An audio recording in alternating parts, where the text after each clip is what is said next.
मधु कोड़ा की पत्नी चुनाव लड़ रही है और चंपई चचा के महेंद्र सिंह धोनी बाबूलाल सोरेन चुनाव लड़ रहे हैं। इसका क्या मतलब इसका? रघुवर दास 25 साल तक रहे कि नहीं? आज भी उड़ीसा के गवर्नर है, फिर भी पेट नहीं भरा, अपनी पुतोहू को चुनाव लड़ा रहे हैं। चंपई सोरेन 2 बार मंत्री रहे, मुख्यमंत्री रहे, फिर भी पेट नहीं भरा, बाबूलाल सोरेन को चुनाव लड़ा रहे हैं। मधु कोड़ा झारखंड के इतिहास में सबसे बड़ा घोटाला किया, फिर भी पेट नहीं भरा, अपनी पत्नी को चुनाव लड़ा रहे हैं। अर्जुन मुंडा जो मुख्यमंत्री के साथ साथ दिल्ली में जाके सेंट्रल मंत्री रहे, केंद्रीय मंत्री रहे, फिर भी पेट नहीं भरा, अपनी बीवी को चुनाव लड़ा रहे हैं। राजा के घर में रानी, राजा के घर में राजा। इसीलिए आज जरा महतो और प्रेम मार्डी का जितना जरूरी है, इसीलिए नहीं तो राजा के घर में रानी और जनता के घर में नौकरानी। राजा के घर में रानी और जनता के घर में नौकरानी। अगर इस व्यवस्था को तोड़ना है, इस परंपरा को तोड़ना है, तो इस बार कहीं आगे पीछे ऊपर नीचे नहीं, केवल और केवल कैंची छाप में मुहर लगाना है। नहीं, आप बताइए, क्या प्रेम मार्डी इनके बाप करोड़पति हैं? क्या इनके बाप का हवेली है? तो इसलिए ये जीत जनता की जीत होगी, और नहीं तो फिर वही रघुवर दास की बहू और अर्जुन मुंडा की बीवी चुनाव लड़ेगी। और हम और आप झाल मुढ़ी बेचेंगे, हम और आप पकौड़ी बेचेंगे, हम और आप पोथी माछ बेचेंगे। इसलिए उस व्यवस्था को रोकिए, वो व्यवस्था बहुत घातक है। एक ही परिवार से विधायक मंत्री बनने से रोकिए, वो व्यवस्था बहुत घातक है। अगर उस व्यवस्था को नहीं रोकेंगे तो गरीब का बेटा कभी आगे नहीं बढ़ पाएगा। आज पेपर लीक क्यों होता है, किसके लिए होता है, ये आपको भी मालूम है। आपके पढ़ने वाले बच्चों को पेपर लीक की सौगात मिलती है और मुख्यमंत्री की पत्नी को मिलता है। क्या मिला आपके बच्चों को? पेपर लीक मिला। क्या मिला आपके बच्चों को? आंदोलन में लाठियां मिली। प्रेम मार्डी 6 महीना जेल में रह के आए हैं। क्या मिला जनता के बच्चों को? क्या मिला जनता को? क्या मिला जनता को? मिला लाठियां। जनता के बच्चों को मिला पेपर गड़बड़ी। जनता के बच्चों को मिला केस मुकदमा। और हेमंत सोरेन की पत्नी कल्पना सोरेन को मिला गांडे का टिकट। रोकिए इस व्यवस्था को, रोकिए इस व्यवस्था को। अगर इस व्यवस्था को नहीं रोक पाते हैं तो फिर गरीब आदमी की आवाज कोई नहीं बनेगा, गांव किसान मजदूर की आवाज कोई नहीं बनेगा। रोकिए इस व्यवस्था को, रोकिए इस व्यवस्था को। इसलिए आपसे विनती है, इस बार झारखंड में एक ऐसी क्रांति आई है, अगर हम लोग राजनीति में आते हैं, स्थापित हो जाते हैं, तो विश्वास कीजिए जनता का सर कभी झुका हुआ नहीं मिलेगा। चाहे वो थाना रहे या ब्लॉक रहे, चाहे वो थाना रहे, ब्लॉक रहे या टाटा टिस्को का ऑफिस रहे, झारखंडी आंख उठा के उन ऑफिसों में जाएगा, झारखंडी नजर मिला के उन ऑफिसों में जाएगा। इस बात को गारंटी लेते हैं, क्योंकि याद रखिएगा, या तो टाइगर रहेगा या तो झारखंडियों में डर रहेगा, दोनों एक साथ नहीं रहेंगे। यदि हम रहें तो डर को खत्म कर देंगे। जो आज डर है, आज वीडियो के ऑफिस में जाइए तो डर सहमके, आज थाना प्रभारी से मिलिए तो डरते सहमते हुए, आज किसी ऑफिसर से मिलिए तो डरते सहमते आप मिलते हैं। इसलिए अगर जरा महत्व राजनीति में आता है तो उस डर को दामोदर नदी और स्वर्ण रेखा की नदी में विसर्जन कर दिया। अगर हम जिंदा रहें तो झारखंडियों के चेहरे में डर नहीं रहेगा। हम ना रहे तो बात अलग है, हम ना रहे तो बात अलग है। और है तो आपके डर को खत्म करने आए हैं। हम उस डर को खत्म करने आए हैं जो आज आपने बरसों से एक दास्तां, दर्द और उत्पीड़न की जो दास्तां झेली है, उस दास्तां को खत्म करने आए हैं। आज यही गोल्हान, यही जमशेदपुर, यही सरायकेला, एक से बढ़कर एक कल कारखाने, एक से बढ़कर एक कंपनियां, लेकिन झारखंड के बच्चों को क्या मिला? झारखंड के नौजवानों को क्या मिला? झारखंड के रैयतों को क्या मिला? झारखंड के विस्थापितों को क्या मिला? उन्हें केवल और केवल गुलामी की जंजीरें मिली है। और जितनी रेवड़ी की पोस्टें, अरे सुनने में आया रघुवर चाचा 150 को तो अपना खाली गोतिया भैया में नौकरी टाटा में लगा दिया। माननीय रघुवर दास, बताइए, अगर इस व्यवस्था को नहीं रोकेंगे तो कैसे होगा? रघुवर दास सिर्फ अपना आपूस कुटुंब में अपना बच्चा, अपना साली का बच्चा, अपना भौजाई का बच्चा, ऐसे बच्चा चच्चा करते करते 200 लोगों को टाटा में नौकरी दिलाए हमारे पूर्व मुख्यमंत्री। जमीन हमारी गई, खून हमारा बहा, कभी गोवा गोलीकांड में तो कभी सुनील महतो की शहादत के रूप में। गर्दनें हमारी काटी गई और नौकरियां किसी और को बांटी गई। यही झारखंड की सच्चाई है। इसलिए हम लोग यदि आते हैं तो मैनेजमेंट बाप बाप करेगा। हम लोग अगर सत्ता में आते हैं, अगर अधिकारी गलत रहेगा तो कोई बख्शा नहीं जाएगा। इसलिए ये केवल चुनाव नहीं है, ये महज एक पॉलिटिक्स नहीं है, ये एक क्रांति है। और इस क्रांति का आप सभी को साक्षी बनना है। आज क्या नहीं हुआ? आज इसी कोल्हान की बात करें तो जो कंपनियां यहां स्थापित है, आज वो कई करोड़, कई हजार करोड़ की संपत्ति बना ली, लेकिन जिन लोगों ने जमीन दिया है, जिन लोगों ने अपने पूर्वजों की जमीन दिया है, आज वो प्रत्येक दिन 500 रुपए की रोजी नहीं पा रहे हैं। ये सच्चाई है। इसलिए हम लोग अगर आते हैं सत्ता में तो सबसे पहले जो विस्थापन का मामला है, जमीन संबंधित मामला है, उन्हें दुरुस्त किया जाएगा। हमने अगर जमीन दिया है तो नौकरी 3rd और 4th ग्रेड की हमारी पीढ़ी दर पीढ़ी देनी होगी। हम लोग इस बात को सुनिश्चित करेंगे।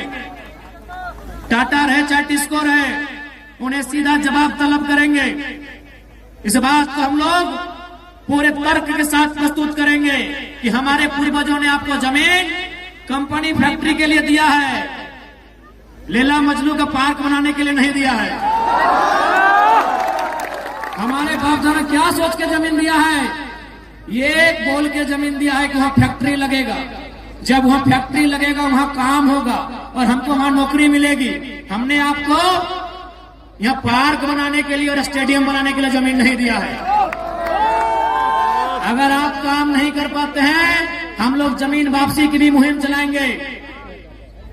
इसलिए याद रखिएगा, इस बार का चुनाव महज चुनाव नहीं है। इस बार का चुनाव एक क्रांति है। इस बार का चुनाव स्थानीय नीति के लिए, इस बार का चुनाव बेहतर शिक्षा स्वास्थ्य की सुविधा के लिए, इस बार का चुनाव झारखंडियों के हाथों में रोजगार के लिए होगा। इस बात को ध्यान रखना है। नहीं, बताइए, आज इन 24 सालों में जिस झारखंड के पत्तों का दाम मिलता है, कोयला तो छोड़िए दीदी लोग, हम कोयला नगरी से आते हैं, धनबाद से। कोयला तो छोड़िए, आपके यहाँ लोहा, हमारे यहाँ कोयला और लोहा तो छोड़िए, हमारे झारखंड में पत्तों का दाम मिलता है ना। ये नीम पत्ते का नहीं बात कर रहे हैं, केंदू पत्ता, चुकरू पत्ते का बात कर रहे हैं। केंदू पत्ते से बीड़ी बनता है, चुकरू पत्ते से घोंग बनता है। झारखंड में पत्तों का पैसा है, और वहां अगर झारखंडियों की दशा ऐसी है तो सवाल सत्ता से होता है। सवाल सत्ता से होता है। आज 24 वर्षों ने इस राज्य को इतना गरीब किया गया, इस राज्य को इतना लूटा गया कि हमारी माएं बहनें 1000 रुपए के लिए लाइन में लग गई। मैया सम्मान योजना के नाम पे 1000 रुपए लाइन लग गई। ये सम्मान नहीं है माताओं, हमारी बहनों, ये सम्मान नहीं है, ये भीख है। जिस दिन कल्पना सोरेन लाइन में लग के 1000 रुपए लेगी, हम मानेंगे सम्मान है। ये भीख है मेरी माताओं, ये सम्मान नहीं है, ये भीख है। 1000 रुपए निर्मल दास ने, बिरसा भगवान ने 1000 रुपए पाने के लिए शहादत दिया था। हमारे पूर्वजों ने 80 साल 90 साल संघर्ष किया 1000 रुपए अकाउंट में लेने के लिए। जल जमीन जंगल पर अपना अधिकार के लिए राज्य लड़ हुआ। क्या गलत बोल रहे हैं? आज आप 1000 रुपए के लिए लाइन में लगे हैं। अगर यही व्यवस्था रही तो आपके आने वाली पीढ़ी 500 के लिए लगेगी कि नहीं? अभी फॉर एग्जाम्पल कोटा में इधर चावल मिलता है, राशन कार्ड है ना। अब हमारा एक बात सुनिए, आज से 15-20 साल पहले हमारी माँ, हमारी मौसी, हमारी काकी जेठी लोग, दीदीरा मासीरा काकीरा, आप लोग हमारे दरवाजे में कोई मांगने आता था, मांगने, भीख मांगने वाला, याद कीजिएगा, कोई मांगने वाला आता था हमारे गांव में, कोई साधु, कोई पीर फकीर हमारे दरवाजे में, हमारे चौखट में मांगता था कि भिक्षाम देही, 4 दिन से भूखा है। याद कीजिए, आप सूप में, आप क्या बोलते हैं सूप को? कुला बोलते हैं। हाँ, कुला में धान चावल उसको महीना दिन में 10 किलो देते थे। यानी हम वो लोग हैं जो 5 किलो अनाज, 10 किलो अनाज दान में देते थे। आज कोटा का लाइन में लग गए हैं, सोचने की बात है। दीदीरा, क्या हम गलत बोल रहे हैं? आप याद कीजिए, आप नहीं तो आपकी माँ वही कुला में सूप, हम लोग बोलते हैं, आप कुला बोलते हैं, जो बांस का बना होता है। हाँ, अभी सूप आप लोग कुला बोलते हैं। 5 किलो से 10 किलो धान या चावल हम लोग मांगने वाले को देते थे महीना दिन में। यदि घर में चावल नहीं होता था, क्योंकि शुभ दिन को होता है कि आज चावल नहीं देंगे, तो हम लोग बारी चले जाते थे। हमने देखा अपनी माँ को, दादी को, वो बारी जाती थी, बारी से बैगन बिलाती, सब्जी लेके आती थी, सब्जी देती थी। अगर बारी में सब्जी भी नहीं होता था तो कोठा चढ़ जाती थी। कोठा समझ रहे ना? अब तो बिल्डिंग पक्का मकान हो गया, कोठा। हाँ, घर के ऊपर एक छोटा घर होता था, कोठा बोलते हैं। आप क्या बोलते हैं? कोठा। तो अगर बारी में सब्जी नहीं होता था तो कोठा चढ़ जाती थी, और कोठा में हम लोग का 12 महीना क्या मिलता था? आलू प्याज रसून, आलू प्याज रसून उसको लाके देती थी। लेकिन हमारे दरवाजे से किसी को खाली हाथ लौटने नहीं दिया जाता था। आज हम कहाँ आ गए? जो लोग अपने दरवाजे से किसी को खाली हाथ लौटने नहीं देते थे, आज वे लोग हाथ फैला के मांग रहे हैं। यही 24 सालों का इतिहास है। यही 24 सालों का इतिहास है। यही 24 सालों की सरकार है कि जो लोग भर भर के दान देते थे, खेत खलिहान के अनाज लोगों को, गरीबों को दान देते थे, आज वे लोग हाथ फैला के कभी 1000 रुपए, कभी कोटा में 5 किलो अनाज के लिए लाइन में खड़ा हो गए हैं। ये 24 सालों का इतिहास है। क्यों ऐसा हुआ? इन्होंने नौकरियों को बेचा, इन्होंने खेतों को बेचा, इन्होंने जमीनों को बेचा।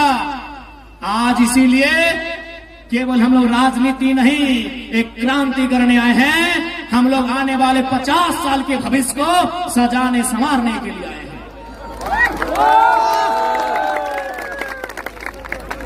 इसलिए और हम लोग एक नई शुरुआत करने आए हैं। क्योंकि अगर कोई गरीब है ना, इसका मतलब कोई बहुत ज्यादा अमीर है। कोई अगर गरीब है, इसका मतलब कोई बहुत ज्यादा अमीर है। कौन? चंपई सोरेन, अर्जुन मुंडा बहुत ज्यादा अमीर है। इसलिए हम लोग एक नया सिस्टम लेके आए हैं कि हमारी पार्टी से कोई भी विधायक बनेंगे, वो 75% अपनी सैलरी, अपनी 75 यानी 100 रुपया में 75 रुपया गांव, गरीब, किसान के बच्चों के बेहतर शिक्षा, स्वास्थ्य के लिए दान करेंगे। हमारे पार्टी से यदि कोई विधायक बनते हैं और वो अगर जमशेदपुर से हैं, वो धनबाद में अगर 1 इंच भी जमीन खरीद लिए तो उनको अगली बार टिकट नहीं देंगे। ऐसे झारखंड आगे नहीं बढ़ेगा। बस जिस दिन नेताओं की नीयत साफ हो जाएगी, उस दिन झारखंड आगे बढ़ेगा। झारखंड का सारा खजाना कुछ परिवारों के पास है, चाहे वो हेमंत सोरेन जी का परिवार रहे, सुदेश महतो जी का परिवार रहे, चंपई सोरेन जी का परिवार रहे, या अर्जुन मुंडा जी का परिवार रहे, या मनीष जायसवाल रहे, हर क्या है परिंदा, चाहे मधु कोड़ा जी रहे। इसलिए अंत में इतना ही कहेंगे, इस बार राजनीति को आपको समझना होगा। यदि आप राजनीति को नहीं समझेंगे तो राजनीति आपको नहीं समझाएगी। इसलिए आपसे विनती है, प्रार्थना है, इस बार बदलाव के लिए आपका वोट हो। और आज ये माहौल देखते एकदम विश्वास है कि सरायकेला विधानसभा इस बार इतिहास लिखेगा। सरायकेला विधानसभा इस बार इतिहास लिखेगा। जय झारखंड। हम लोग और 4 जगह जाना है, गला की हालत खराब है। बस हमको डॉक्टर बोला कि ज्यादा बोले दी, थोड़ा सा इधर सूजन हो गया गला में से, तो डॉक्टर हमको बोले कि आप थोड़ा भाषण देना बंद कीजिए। हम एक लाइन बोले, बड़ी कठोर लाइन बोले कि देखिए डॉक्टर साहब, अब हम जिंदा रहे चाहे मर जाए, 20 तारीख से पहले नहीं रुकेंगे। अभी देखिए पूरा माथा में गाड़ी में तेल लगाते पूरा दर्द देने लगा है, आंख दर्द, माथा दर्द, घचा दर्द, पूरा चारों तरफ दर्द दे रहा है। तो ये दर्द हम लोग इसीलिए सह रहे हैं ताकि हमारे आने वाले पीढ़ी को दर्द सहना ना पड़े। ঠিক আছে, সবাইকে জোহার, সবাইকে দণ্ডবাদ বড় লাগছে। ভালো করে থাকবে। তোমাদের চুনাव চিহ্ন কেচি ছাপ, তোমাদের প্রত্যাশী প্রেম দাদা। প্রেম দাদা তোমাদের আপনার প্রত্যাশী বটে, দমে ধাক্কার প্রত্যাশী বটে, ভালো প্রত্যাশী বটে, খুব ভালো প্রত্যাশী বটে। ইয়াকে তুমি ঢের সারা প্রেম দিবে, এটা তোমাদের সঙ্গে আমি জিজ্ঞাসা করছি, এটা তোমাদের আশীর্বাদ আমি মানছি। জয় ঝাড়খণ্ড, জোহার ঝাড়খণ্ড।